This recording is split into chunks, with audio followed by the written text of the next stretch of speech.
Hey guys, this is John from Walton'sInc.com and this is Meatgistics.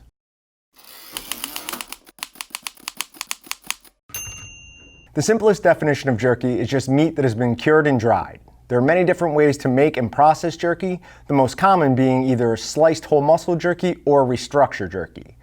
I'm going to be making restructured jerky today by using the Weston No. 8 Black Series grinder, a meat mixer, the Walton stuffer with the All-Around Jerky Maker attachment, and a smoker to cook and dehydrate it. We're going to be using the new Dill Pickle Flavored jerky or snack stick seasoning, Sure Cure, and smoked meat stabilizer. Now an important note is that smoked meat stabilizer can only be used with a ground product. It cannot be used in a brine as it will gas out immediately and give off potentially dangerous fumes, so we're adding no water to this. I'm making 15 pounds of meat here, so to weigh out this, I'm going to be taking the contents of my seasoning, cure, and other additives and dividing that weight by the batch size to give me the amount I need per pound.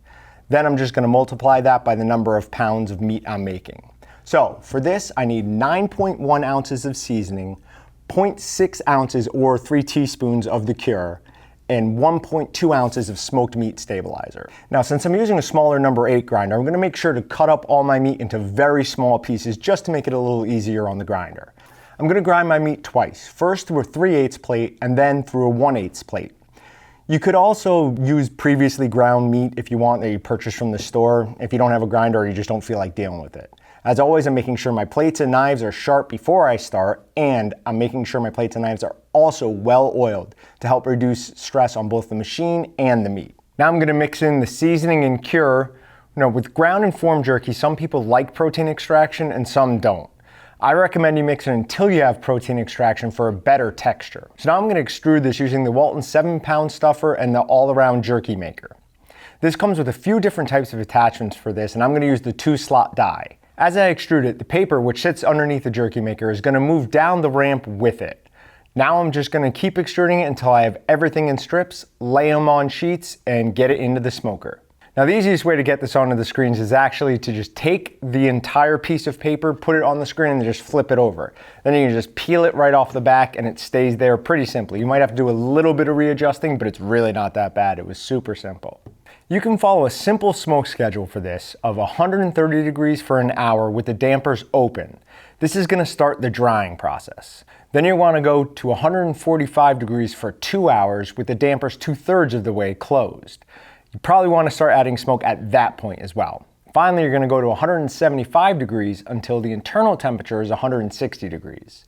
I'll post the exact smoke schedule I used on the Meatgistics article for anyone who has the ability to control relative humidity in their smokehouse. So it's all done. Now we started out with about 15 pounds of meat, and after smoking and drying, we have about 8 pounds of jerky. So we're right in that 50% loss, which is about what we'd expect.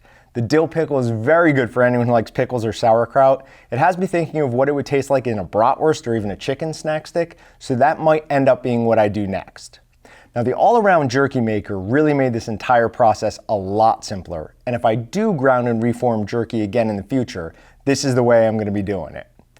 Now this might seem obvious, but I just want to point out that if you don't enjoy the taste of dill pickles, you will not like this jerky.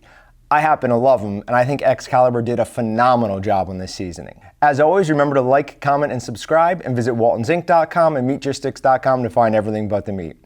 Thanks for watching. I'm John with Walton'sInc.com, and I'll see you guys next time. Subscribe to Walton's YouTube channel to watch more amazing videos, or shop at Walton'sInc.com to find everything but the meat.